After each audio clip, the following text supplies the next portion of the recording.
Well, hello everybody. Today we're making slow cooker short ribs. And I'm going to make them, and I've got them browning in the, you can hear them sizzling here. I've got them browning in the olive oil with a little salt and a little flour around them so we could get a nice color on them. So we're going to let them brown for a little bit. And while we're talking, the short ribs comes from the chuck part that they cut off at the butcher shop. I used to cut them all the time when I was butchering. And so these slow cooker short ribs are going to have some vegetables I've cut already. The carrot, the celery, and an onion.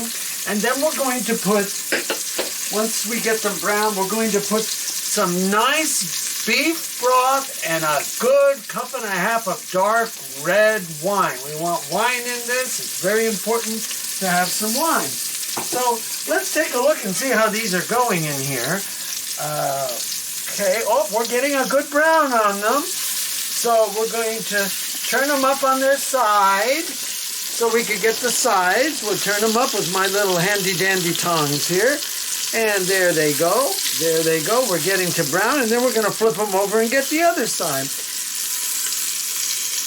Come on, there you go. Okay, so we're going to get that, and then we'll turn them over and get the other side. So here at Carpizzo's, we like to show you all different types of cooking methods, and this is just one of them.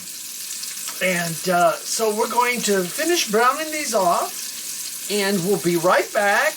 And I will show you how we assemble this and turn it on to slow cook it. So we'll see you in just a few.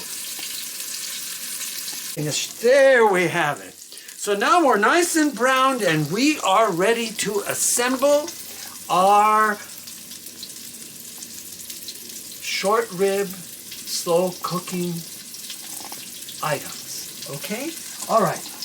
So, first what I'm going to do is put a little salt on top.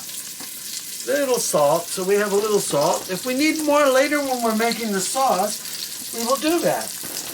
And then we're going to put our vegetables right on top. Right on top. See how nice they are? Okay, right on top they are. And then right on top of that, this is really simple. You pour right on top of that your wine. I have a little bit of tomato paste. I have beef broth in here.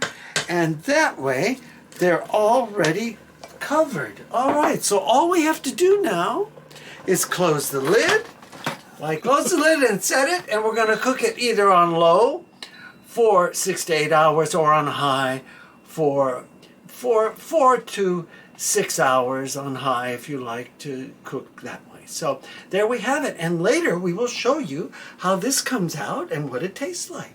So this is Peter Carpizzo's. Please like, share, and go ahead and become one of our members and subscribe to YouTube. So this is Pete. We thank you very much. Out.